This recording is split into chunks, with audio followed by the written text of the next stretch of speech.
22 en la República Argentina. Quien tiene una discusión larga ya desde hace algún tiempo, el año pasado lo entrevistamos, es Martín Pedemonte. Ustedes recordarán esta cuestión de los corrimientos que hubieron en las listas de La Libertad Avanza, teniendo en cuenta que Nadia Márquez era la candidata a senadora, que después logra esa banca, ese escaño, por supuesto, y va a ocupar esa banca. Por lo tanto, había que reemplazarla en la Cámara de Diputados. Allí había una discusión, era el género, era la lista, bueno, se plantearon una serie de cosas. Martín Pedemonte está en línea para aclararnos, para refrescarnos en principio la memoria de cuáles eran los actores que jugaban en esta historia.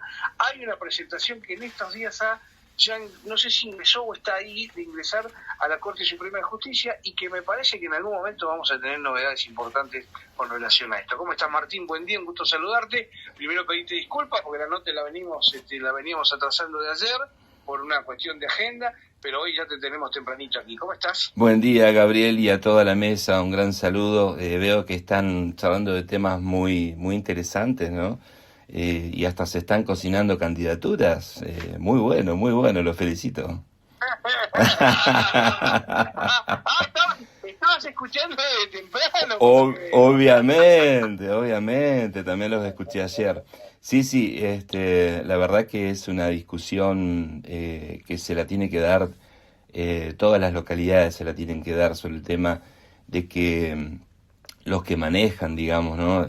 Los que administran la cosa pública, básicamente deben ser, además de personas relativamente preparadas, ¿no? Porque necesitamos personas preparadas. Debe ser buena gente, buena madera, honesto, ¿me entendés? Sin antecedentes penales, ¿me entendés? Porque después están sentados y manejan la cosa pública de forma realmente muy hipócrita y desordenada, oscura, y ocurre en todos los niveles. La verdad es que lo que yo veo es que llegan los peores. Y hasta te diría que yo tengo una teoría respecto de eso. No sé si quisieras que te la comente. A ver, David. Mi teoría es que de esa forma, realmente haciendo de la política algo sucio, algo, ¿me entendés?, con dedismo, en donde no se llega por meritocracia, en donde se eligen como candidatos a personas que tienen antecedentes penales para manejarlos con causas pendientes, para manejarlo como si fuera con un collar, ¿viste? Te querés correr un poquito, tac, vení para acá. Los controlan de esa forma. Entonces, a mí lo que me parece es que de esa forma la gente buena se abstiene de involucrarse en política, porque dicen, a ver, ellos también implementaron una falacia que es, no, la política es sucia, yo no me meto, no quiero salir sucio. Entonces la gente buena se abstiene. ¿Y quiénes van? ¿Quiénes entran? Y los cochinos. Entonces a mí me parece que hasta te diría que hay todo un sistema maquiavélico. Y también vos fíjate que Maquiavelo dijo en su momento que los que te ayudan a llegar al poder son los primeros que hay que sacar, porque te pueden disputar poder. Con lo cual, así entendemos casos resonantes como Gloria Ruiz, ponele, en este último tiempo, pero ha ocurrido toda la vida. Y eso me pasó a mí dentro del espacio que yo conformaba, con estas consecuencias que tuvieron, ¿no? A ver, yo era el segundo candidato titular en el 2023, éramos 2 titulares nada más, Nadia Márquez y yo, era la fórmula, y ya habían interpretaciones de la Corte Suprema que son extensivas a diputados, porque la paridad de género se da de mujer-varón, y el 164 establece, ¿no?, de que sí, si hay otro varón en la lista o otra mujer en la lista, mientras sean titulares, ¿me entendés? Sí, pasó en Giancafilo. ¿Por qué entra Giancafilo? Porque eran 3 en la lista, no eran 2. En el 2023 nosotros éramos 2 solamente los titulares. Y la Corte Suprema interpretó, en el caso Crexel, forma muy clara, el titular prevalece por sobre el suplente. Y de eso se trata, ¿viste? Este caso. Yo decidí llegar hasta la Corte Suprema porque a mí me parece que de una vez por todas se tiene que establecer sobre blanco y negro cómo se deben interpretar estas situaciones. Por eso, más allá del resultado, ya entró a la Corte Suprema, mi caso. Va a establecer también un precedente hacia futuro, es un leading case, sienta precedente. Entonces, de acá en adelante va a establecer esta interpretación que determine la Corte, que yo estoy en un 90% seguro que me va a dar la razón. Quizás me da la razón cuando ya pasó el tiempo de la banca, pero mi intención es, más allá de lo mío, establecer un precedente. Claro, si queda el precedente, no va a volver a pasar, eso es lo importante. Eso es lo que a mí más me... Porque, a ver, yo no me dediqué hace mucho a la política, yo estoy hace 5 o 6 años nada más. Comencé, casi te diría, por una cuestión personal. Yo me voy a Alemania en el 2020, no pude terminar la carrera de abogacía porque el país se nos iba, estaba cerrada la Universidad Nacional de Córdoba, yo estudiaba abogacía en ese momento y tomaban la universidad, era un lío, los profesores no los dejaban ni siquiera entrar a tomar exámenes. En ese momento yo me fui de Argentina y estuve 10 años viviendo en el exterior, casi diciendo que nuestro país, que mi país era inviable. Por un montón de cuestiones. Yo soy hijo de un maestro y de una preceptora de media, entonces les costó muchísimo a mí mandarme a estudiar y no me pude recibir. Y en ese momento ya estaba casado con una alemana y decidimos irnos, porque además fue muy violento el 2020, el 2000 fue un momento de mucha convulsión y que realmente daban vuelta a auto y prendían fuego todo, se metían al supermercado y habían todo te diría casi contratado, ¿no? Para generar ese golpe para De la Rúa, que también, bueno, sí. Era un problema, ¿no? También el presidente tenía, no sé si Alzheimer, no sé qué le pasaba, pero estaba haciendo una malísima sugestión un desastre. Bueno, pero nada, yo me voy enojado y decepcionado con mi país, diciendo era inviable. Bueno, estuve 10 años, cuando me divorcio yo vuelvo, ¿no? Y veo que estaban fútbol para todos, estaban regalando computadoras, estaban dándole planes sociales a gente que no había aportado, mucha pauta, se vivía una realidad paralela. Que el tema de dar planes sociales, yo creo que es una cuestión social que quizás en algunas circunstancias sí hay que apoyar, pero de esa forma sí, también a paraguayos, también me parecía que no era por ahí, ¿no? Con lo cual, yo digo, nos vamos a ir de nuevo por los caños, y yo ya lo vivía esto, y entonces yo en ese momento comencé a consumir la política, entendiendo de que si no nos involucramos, nos llevan puestos. No, por eso que yo me intereso en la política.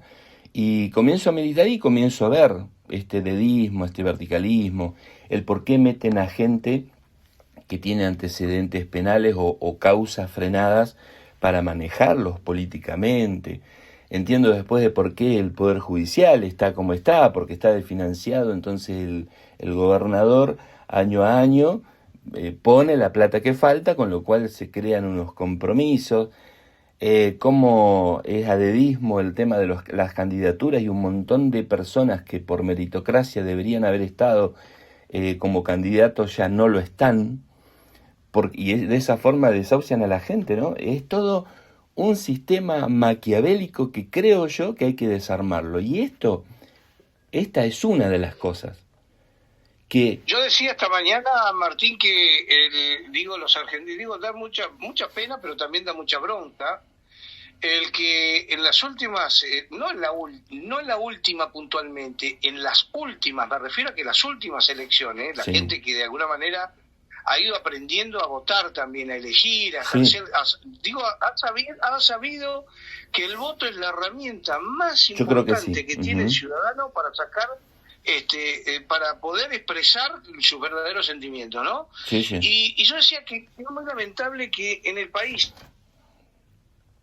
esta situación de, primero, votar el menos peor, porque evidentemente estamos muy lejos de una excelencia, y segundo, también entendió que el voto es lo que sirve para sacarse de encima lo que ya no quiere más. Sí, sí. A mí me parece que es justamente una maduración de la ciudadanía comprender la importancia del voto y también de involucrarse en política y el tema de, a ver, ¿por qué ponen candidatos malísimos, que son invotables? Porque de esa forma también dirigís el voto. ¿Me entendés? Vos decís, no puedo votarlos a estos. No sé si me explico. Es realmente una manipulación política de gente que tiene muchísimos años y sabe cómo dirigir el voto bronca, cómo ilusionar a la gente y después desilusionarla. ¿Saben en qué se cristaliza eso? En la cantidad de gente que no va a votar. Si vos tuvieses un candidato que logre capitalizar e inspirar a la gente que no está yendo a votar porque le parece que la política ya es una cagada, te aseguro que ese candidato gana. Porque es más la gente que no vota que... Es decir, básicamente estamos teniendo no solamente un problema de representatividad, que los candidatos, después funcionarios, no hacen lo que prometen, sino un problema de legitimación. Porque no los votan las mayorías. Y eso, Martín, que el voto es obligatorio. Martín, ¿cómo queda ahora la situación con respecto, no tengo mucho tiempo, por eso quiero por favor. De manera directa del tema, ¿cómo está la situación con respecto justamente a tu reclamo? Digo, me decís que ya entró en la Corte Suprema, el reclamo puntual es que no debía de haber asumido la banca una persona que estaba como suplente en la lista, y sí debiera de haber habido un corrimiento. En el caso tuyo, debieras vos haber asumido la banca de diputado en vez de hacerlo la mujer que lo hizo. Exactamente, eso en primer lugar, pero también hubieron muchas desprolijidades en los recursos que yo presenté. El primero fue rechazado in limine, directamente porque no estaba acreditada la renuncia de Nadia Márquez cuando ya era de común conocimiento, ¿no? En el segundo amparo, directamente no tratan, no lo declaran como en litis pendencia, que ya había un juicio pendiente sobre lo mismo, se niega a tratar del tema del fondo de la cuestión, con lo cual rechazan ese recurso amparo. Después, en la Cámara Nacional Electoral, aferrándose a una interpretación tergiversada, me rechazan también y no dan lugar, digamos, al pedido que yo hacía de no innovar. Pero hay un voto disidente de Dalavía. Sobre ese voto disidente es que yo llego, pido un pronto despacho porque habían dormido la causa. Rechaza la Cámara Nacional Electoral y ya entró en la Corte Suprema de Justicia de la Nación, ya entró el expediente, tuvo que hacer un depósito de dinero porque la Corte Suprema te pide un depósito que si perdés el juicio, perdés también el depósito. Si le hacen lugar, lo recuperás, y ya está en la Corte Suprema, ya entró en la Corte Suprema. Bueno, ahora llevará un par de meses hasta que trate esto, pero hay varias cuestiones, varios fundamentos que hacen de este caso un tema muy, muy, muy importante, que es largo, es técnico, pero te mando la sentencia, perdón, el pedido para que leas sobre todo la refutación de los fundamentos de la denegatoria de la Cámara Nacional Electoral.